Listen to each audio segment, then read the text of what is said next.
സിയാറത്തിൽ ശ്രദ്ധിക്കേണ്ട ഒരു മർമ്മപ്രധാനമായ കാര്യം, ഇന്ന് പലപ്പോഴും പല നാടുകളിലും അശ്രദ്ധരായി പോകുന്നത് സാധാരണക്കാരുടെ മക്ബറകൾ സ്ത്രീകൾക്ക് അനുവദനീയമല്ല. അപ്പൊ നമ്മുടെ പള്ളിസ്ഥാനം ഖബർസ്ഥാനിലുള്ള മക്ബറ, അവിടെ എന്ത് ചെയ്യുക, സ്ത്രീകൾ വന്നിട്ട് ഇങ്ങനെ സിയാറത്ത് ചെയ്യുക, അല്ലെങ്കിൽ അങ്ങനെയുള്ള പള്ളികൾ വന്നിട്ട് മസാറകളിൽ വന്നിട്ട് സ്ത്രീകൾ വരിക, അത് ഇസ്ലാമിന് വിരുദ്ധമാണ്, അത് ശറഇന് വിരുദ്ധമാണ്.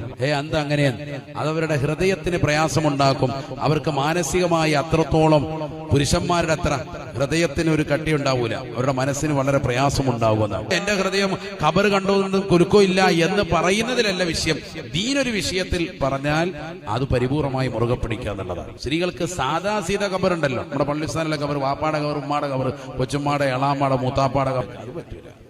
മഹത്തുക്കളുടെ മഹാന്മാരുടെ ഖബർ സിയാറത്ത് അനുവദിക്കപ്പെട്ടിട്ടുണ്ട്. അത് ഫൈനഹാ തുദക്കിറുക്കുമുൽ ആഖിറ, നിങ്ങൾക്ക് ആഖിറത്തെ കുറിച്ച് ചിന്ത വരാൻ അത് കാരണമാണ്. അത് പുരുഷന്മാർക്ക് സുന്നത്താണ്, ഏത് മഹാന്മാരുടെയും സാധാരണക്കാരുടെയും.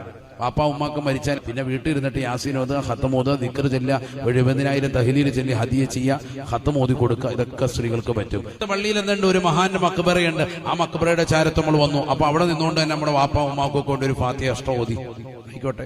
ഖബറിന്റെ അടുത്തോട്ട് പോയിട്ടുള്ള പരിപാടികൾ സ്ത്രീകൾക്കൊന്ന് നിഷിദ്ധമാണ്. ഇതൊക്കെ ഷറഅ് കൃത്യമായി എന്ത് പറ്റും എന്ത് പറ്റില്ല ഒക്കെ കൃത്യമായി പഠിപ്പിച്ചിട്ടുണ്ട്. നമ്മളായിട്ടൊന്നും തുടങ്ങി വെക്കണ്ട. അള്ളാഹു തൗഫീഖ് തരട്ടെ.